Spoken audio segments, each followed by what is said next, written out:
আপনার কোনো এক বক্তব্যে শুনেছি যে দেরি করে ইফতার করা নিষেধ, কিন্তু আমরা যেখানে থাকি কাজীবাড়ি, সেখানে গুগল অনুযায়ী যে সময় সূর্যাস্ত হয় তার 2 মিনিট পর ইফতারের জন্য আজান দেওয়া হয়। আপনার কথা অনুযায়ী এটা তো ইহুদিদের সাথে সাদৃশ্য হয়ে গেল। এ বিষয়ে যদি কিছু বলতেন। প্রথম কথা হলো, সূর্যাস্তের 2 মিনিট পর যদি কেউ ইফতার করে, 3 মিনিট পর কেউ ইফতার করে, তাহলে এর কারণে সে ইহুদিদের সাথে সাদৃশ্য হয়ে গেছে এমনটি বলার কোনো সুযোগ নেই। কেন সুযোগ নেই? কারণ ইহুদিরা যে দেরিতে ইফতার করে, বর্তমানে রাফিজি যারা আছে, শিয়া যারা আছে, এরাও দেরিতে ইফতার করে। এই দেরিতে ইফতার করা মানে 2 মিনিট 3 মিনিট না, তারা চতুর্দিকে অন্ধকার হয়ে শেষ হওয়ার পর তারা ইফতার করে, যেটা অনেক ক্ষেত্রে 15-20 মিনিট বা আধা ঘন্টা সময়ও লাগে। তারপরে যে চতুর্দিকে অন্ধকারে ছেয়ে যায়, অন্ধকারে চতুর্পাশকে ছেয়ে গেলে তারপরে ইফতার করাটা হলো তাদের স্বভাব।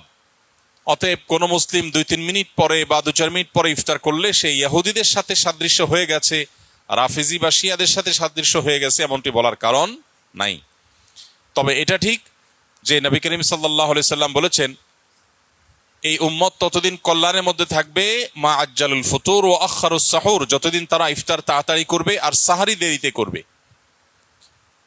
ইফতার তাড়াতাড়ি করার মানে হলো সূর্য ডুবে গেছে, নিশ্চিত হয়ে গেছেন, তারপর আর বিলম্ব না করে সাথে সাথে ইফতার করা। এটা হলো ইফতার তাড়াতাড়ি করার অর্থ।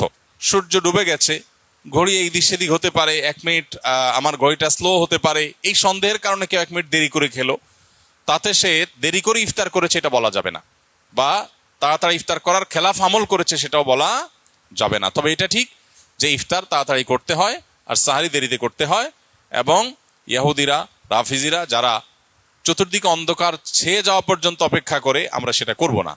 আমাদের সমাজে আলহামদুলিল্লাহ এখন সচেতনতা হয়েছে, মানুষ ওয়াক্ত হওয়ার পর পর ইফতার সাধারণত করে।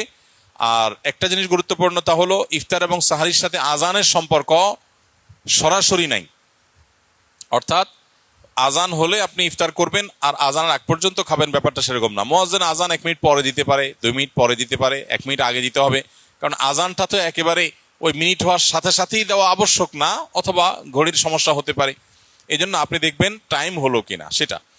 অতএব যদি টাইম আপনি মেনটেন করে ইফতার এবং সাহরি করেন, ইনশাআল্লাহ সুন্নাহ আদায় হয়ে যাবে, আল্লাহ চাহেন তো।